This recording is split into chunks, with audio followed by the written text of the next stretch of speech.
Halo semua, kita masih membahas mengenai doktrin Tritunggal, 3 tips untuk menjawab serangan-serangan terhadap doktrin Tritunggal. Nah, kita sekarang di video ini sudah ada di poin yang terakhir, yaitu tips yang ketiga, yaitu mengenai ketuhanan Yesus Kristus, atau apakah benar-benar Yesus itu adalah Allah, termasuk di dalam Allah Tritunggal itu. Karena ini memang doktrin yang sering banyak diserang dan disalahpahami oleh saudara-saudara kita dari Muslim misalnya, dan juga dari saksi Yehova. Muslim tidak percaya bahwa Yesus itu adalah Allah, Yesus itu hanya manusia dan prophet ya, adalah nabi, utusan dari Allah. Dan juga bidat Kristen dari saksi Yehova itu juga mereka tidak percaya bahwa Yesus itu adalah Allah. Yesus itu Allah tapi A-nya huruf kecil, jadi tidak berbagi sifat dasar atau esensi yang sama dengan Allah Bapa. Ya, di pembahasan video kita pertama. Jadi Yesus itu bukan Allah yang sama seperti Allah Bapa. Nah, kalau teman-teman ingat, di video pertama saya mengatakan bahwa jika ternyata doktrin Tritunggal ini salah atau memang tidak ada yang namanya Tritunggal, maka ini merupakan pelanggaran terhadap hukum 10 perintah Allah. Yang nomor 1 ya, janganlah ada padamu Allah lain, gitu, selain Allah sendiri. Nah, berarti kalau ternyata Yesus itu bukan Allah, tidak berbagi esensi yang sama dengan Allah Bapa, maka kita sedang melakukan yang sering disebut namanya syirik ya. Kita artinya menyamakan manusia yang bukan Allah, tetapi kita sembah sebagai Allah. Gitu. Jadi ini dosa yang besar ya kalau sampai benar-benar Yesus itu bukan Allah. Tapi kita akan melihat bahwa bukti-bukti dari Alkitab dan juga dari bapak-bapak gereja kekristenan awal-awal sudah membuktikan, mengakui bahwa Yesus Kristus itu benar-benar adalah Allah. Dia adalah anak Allah. Oke, kita lihat yang dari Alkitab dulu ya. Sebenarnya dari video yang kedua sudah cukup ya. Sebenarnya sudah ada beberapa yang disinggung juga, yaitu mengenai ayat-ayat Alkitab yang menyatakan bahwa Yesus dan Allah Roh Kudus itu juga adalah Allah, dan juga kutipan dari bapak-bapak gereja sudah include gitu. Tapi di video ini kita akan coba bahas sedikit lebih detail ya mengenai ayat-ayat tersebut. Nah, misalnya kita mulai dari ayat di Yohanes 1 ayat yang ke-1. Saya bacakan ya. Pada mulanya adalah firman. Firman itu bersama-sama dengan Allah dan firman itu adalah Allah. Ya, pada mulanya bersama-sama dengan Allah, segala sesuatu dijadikan oleh Dia, dan tanpa Dia tidak ada sesuatu pun yang telah jadi dari segala yang telah dijadikan. Dikatakan pada mulanya adalah firman. Firman itu bersama-sama dengan Allah. Jadi ada dua pribadi yang berbeda. Ya, ada Allah dan juga ada firmannya. Dan dikatakan oleh Yohanes, firman itu juga adalah Allah, berbagi esensi yang sama. Nah, Yohanes mengatakan firman itu kan itu merujuk kepada Yesus Kristus, gitu. Firman Allah yang menjadi manusia. Ya, jadi ada dua pribadi yang berbeda, tapi keduanya memiliki berbagi esensi yang sama. Nah, kita coba lihat yang di ayat yang ketiga, teman-teman. Dikatakan gini, segala sesuatu dijadikan oleh Dia, dan tanpa Dia tidak ada sesuatu pun yang telah jadi dari segala yang telah dijadikan. Nah, ini kalau kita melihat perjanjian lama ya, satu ayat gitu. Misalnya di dalam Yesaya 44 ayat 24. Dikatakan seperti ini, beginilah firman Tuhan penebusmu yang membentuk engkau sejak dari kandungan. Akulah Tuhan yang menjadikan segala sesuatu.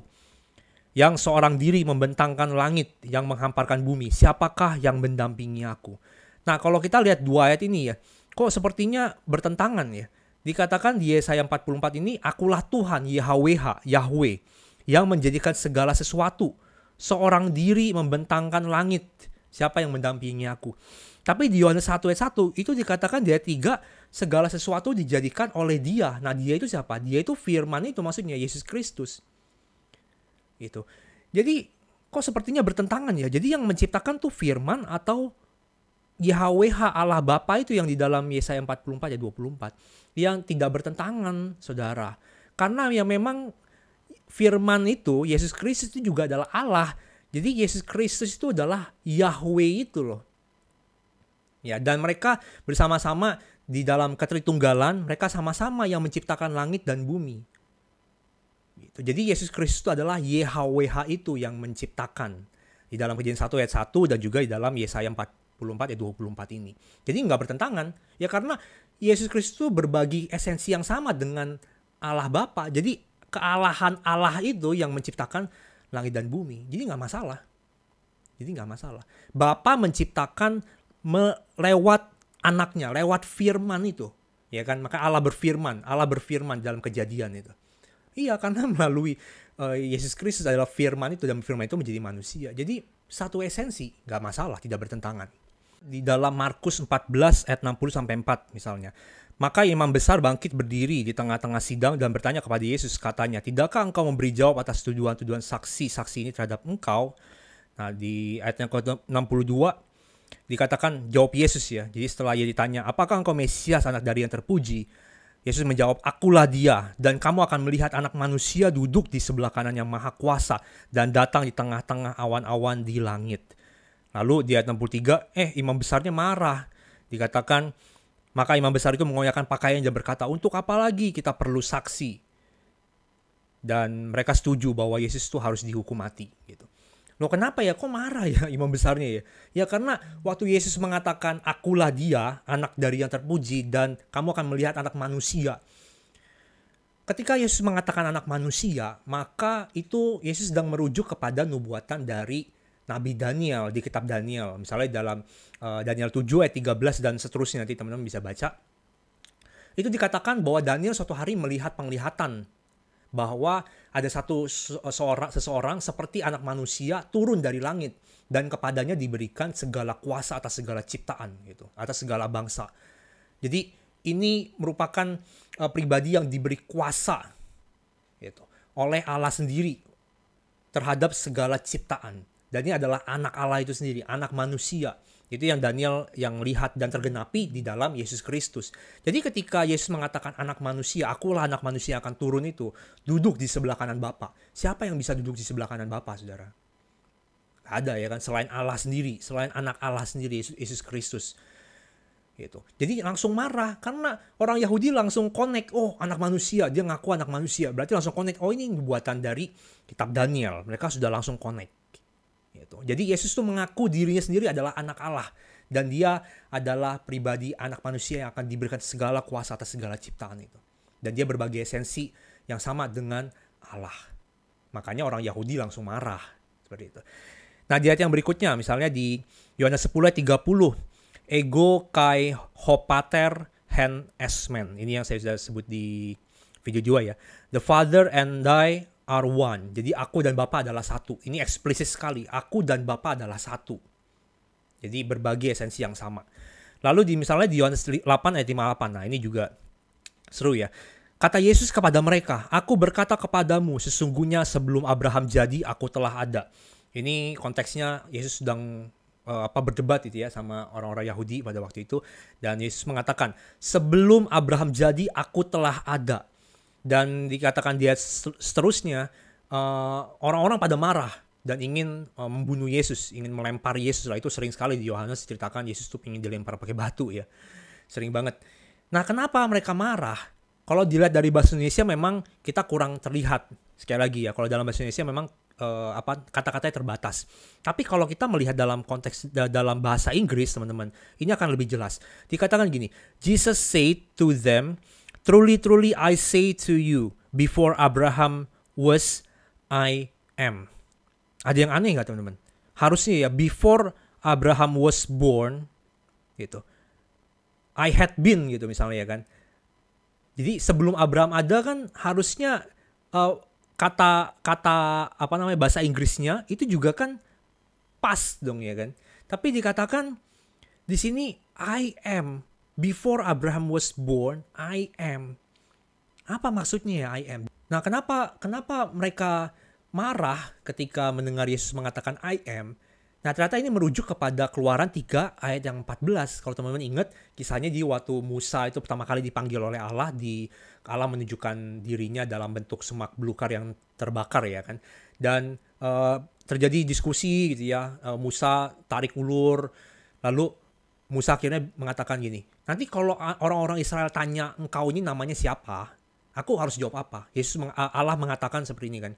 Katakan kepada mereka, aku adalah aku. Dan apa bahasa Inggrisnya? Dikatakan, God said to Moses, I am who I am. I am tadi. And he said, say this to the people of Israel, I am. Ehye aser ehye. Itu dalam bahasa Ibraninya. Jadi, lihat ya hubungannya ya. Jadi ketika Yesus mengatakan before Abraham was born, I am, orang Yahudi langsung connect gitu. Wah, ini nih I am ini sama gitu. Aku adalah aku ini sama dengan Allah yang menunjukkan diri kepada Musa. Makanya mereka marah, pengen bunuh Yesus. Karena Yesus mengaku dirinya adalah Allah itu sendiri yang menunjukkan diri kepada Musa. Wow, keren ya Alkitab, saudara. Jadi ini pengakuan Yesus sendiri. Di dalam Yohanes 20 ayat 28, dikatakan gini, waktu Yesus menampakkan diri kepada Thomas, lalu Thomas akhirnya percaya ya, setelah mencucukkan jarinya ke lubang paku dari Yesus Kristus, dia mengatakan, Thomas menjawab dia, ya Tuhanku dan Allahku. Dia langsung tersungkur percaya, gitu ya. Dikatakan dalam bahasa Yunani, ho kuriosmu kai ho theosmu, ya Tuhanku dan Allahku. Dan kalau Yesus itu bukan Allah ya teman-teman, ini kan udah jelas ya, orang Yahudi dulu kalau mengatakan ya Tuhanku dan Allahku kepada seseorang yang bukan Allah, tentu ini kan merupakan dosa besar ya dalam bangsa Yahudi waktu itu. Tapi Yesus tuh tidak menolak loh. Dan gak ada yang marahin Thomas itu, gak ada. Yesus gak berkata, gak boleh gitu loh Thomas, jangan ngomong kayak gitu, ini merupakan dosa yang besar. Kok gue bukan Allah kok bilangnya Allah. Enggak, Yesus menjawab, Yesus nggak ngomel, Yesus nggak kaget, Yesus tidak memarahi Thomas. Karena memang benar-benar dia adalah Tuhan, Kurios dan Theos itu, Allah itu. Misal lagi di dalam Matius 11 ayat 27, dikatakan semua telah diserahkan kepadaku oleh Bapakku, dan tidak seorang pun mengenal anak selain Bapa, dan tidak seorang pun mengenal Bapa selain anak, dan orang yang kepadanya anak itu berkenan menyatakannya.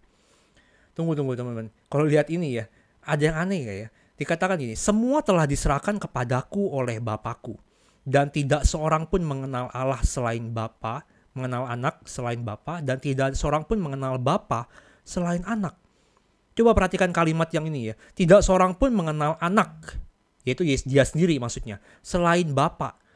Jadi ini Yesus, engkau pikir nih kau siapa gitu. Jadi untuk mengenal aku, mengenal Yesus Kristus itu harus punya level pikiran selevel Allah Bapa gitu. Emang engkau siapa? Kalau Yesus bukan Allah, dia nggak mungkin teman-teman mengatakan hal yang seperti ini. Selanjutnya, di dalam Lukas 17 ayat 17 sampai 18. Nah, ini juga menarik. Ini mengenai kisah 10 orang kusta yang disembuhkan oleh Yesus sendiri.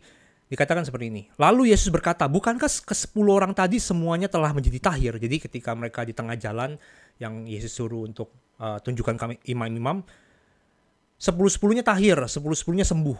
Di manakah yang 9 orang itu? Jadi cuma 1 yang balik ya kan. Dan ayat yang aneh ya, di ayat yang ke-18, teman-teman perhatikan.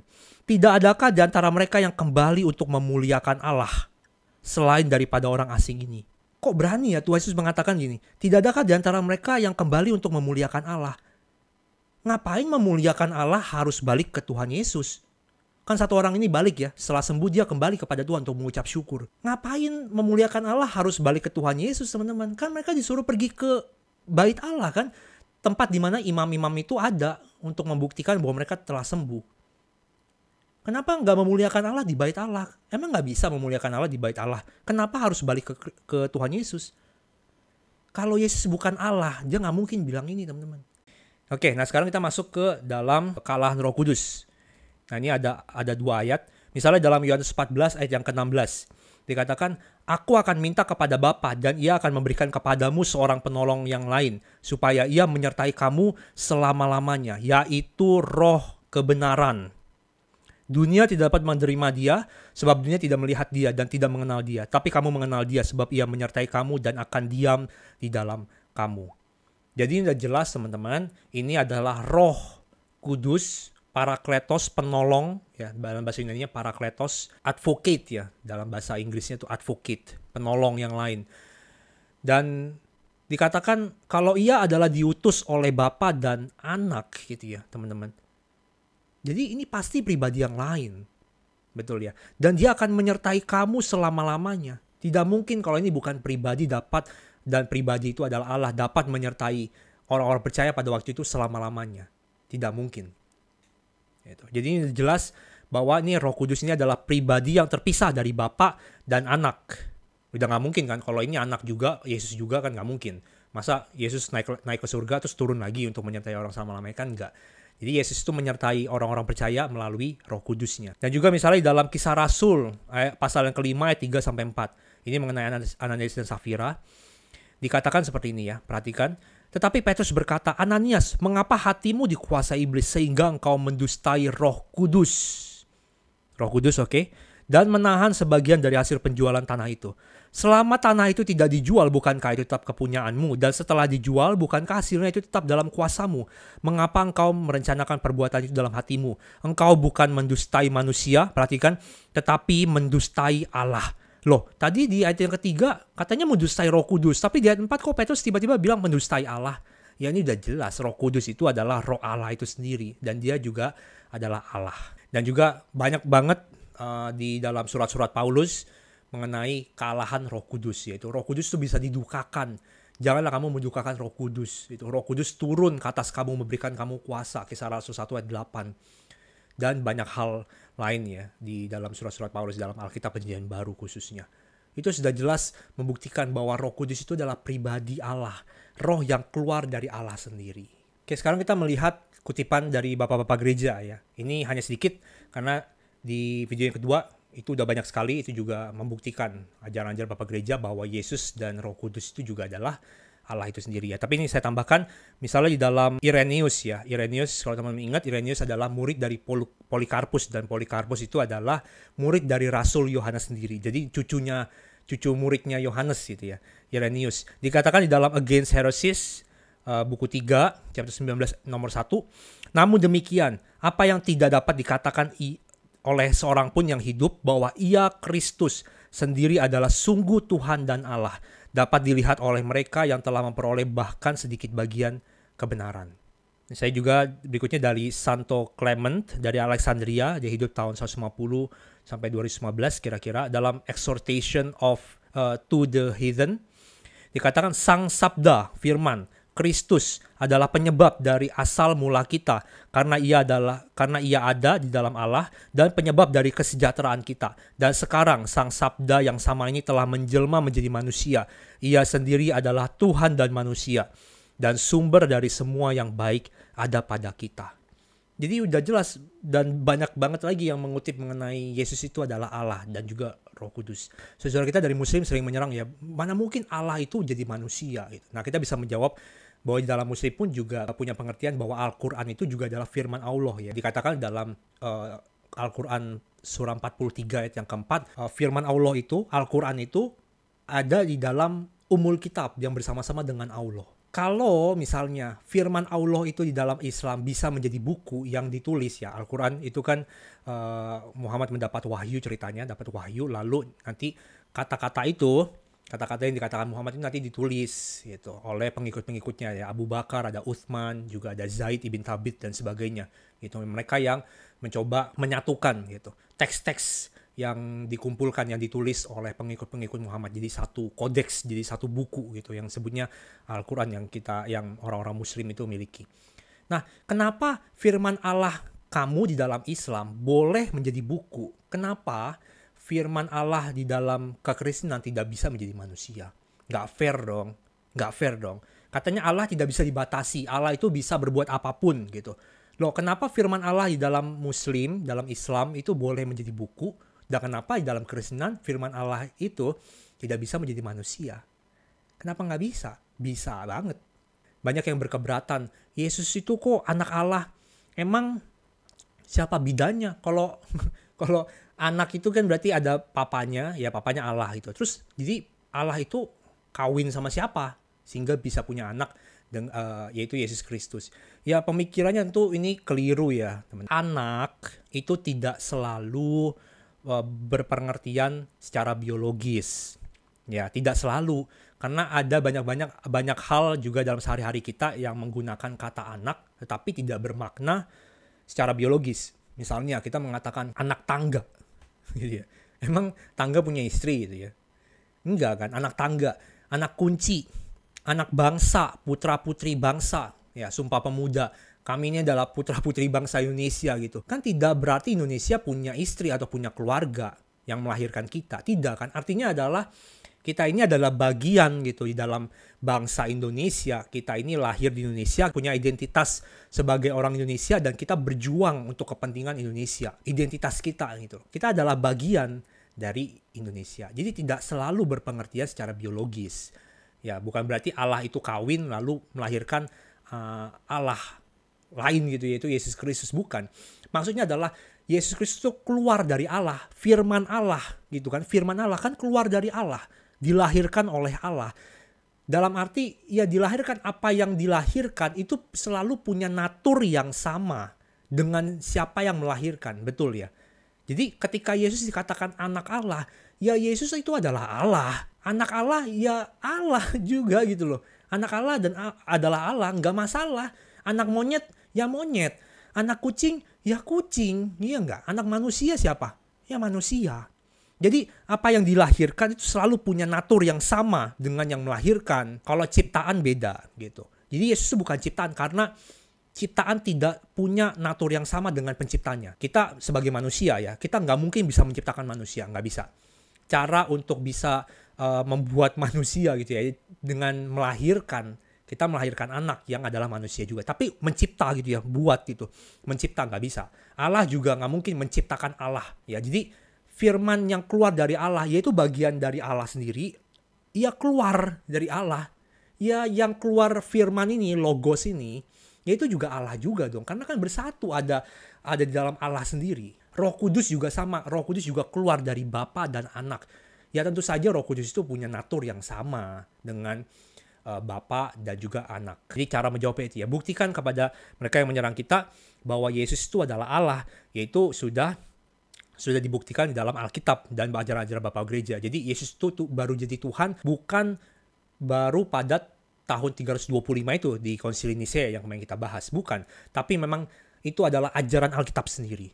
Ajaran Alkitab sendiri. Dan Bapak-Bapak Gereja, rasul-rasul, dan murid-muridnya, dan cucunya, semua keturunan murid-muridnya ya, itu menyatakan bahwa Yesus Kristus itu adalah Allah. Jadi kita telah melihat 3 serangan ya, 3 tips juga untuk menjawabnya. Jadi saya simpulkan, yang pertama, Allah Tritunggal, doktrin Tritunggal itu tidak bertentangan dengan logika kita, tidak berkontradiksi. Karena satu Allah, satu esensi, tapi 3 pribadi. Dan 3 pribadi ini masing-masing memiliki sifat kealahan yang sama, makanya mereka bisa disebut dalam satu Allah gitu. Jadi jangan terbalik ya, satu Allah, 3 Allah, bukan ya, tapi satu Allah, 3 pribadi. Dan ajaran Tritunggal ini sudah dikenalkan, sudah ditulis dalam Alkitab dan ajaran Bapak-Bapak Gereja yang awal. Dan Bapak-Bapak Gereja hanya meneruskan ajaran tersebut, diformulasikan, dirumuskan supaya ada kesatuan ya, ada kesatuan ajaran gitu untuk melindungi orang-orang percaya pada zaman itu. Dan yang ketiga, Yesus Kristus dan Roh Kudus itu memang terbukti adalah Allah, dan itu juga dibuktikan dalam Alkitab dan juga ajaran-ajaran Bapak-Bapak Gereja. Yesus itu adalah anak Allah, firman Allah yang keluar dari Allah, dan apa yang keluar dilahirkan oleh Allah itu punya natur yang sama dengan yang melahirkan. Justru karena ada ketritunggalan ya, ada kesatuan dan juga ada kejamakan, maka hidup kita sekarang juga sama. Ada manifestasinya dari Allah Tritunggal. Bahwa hidup kita ini juga ada ketunggalan dan ada kejamakan. Bukan seperti ajaran lain, hanya satu pribadi, ada hanya kesatuan saja, tapi tidak ada kejamakan. Kita berbeda-beda suku, kita berbeda-beda bahasa, kita berbeda-beda agama, tetapi tetap ada namanya kesatuan gitu. Kita bisa hidup sosial gitu ya, kita bersosialisasi dengan orang lain, kita bisa hidup rukun di tengah-tengah perbedaan, kemajemukan yang ada, tapi kita tetap bisa bersatu. Nah, ini juga salah satu manifestasi di dalam ajaran doktrin Allah Tritunggal. Ya, semoga jadi berkat buat kita semua dan kita semakin kagum kepada Allah. Tuhan Yesus memberkati.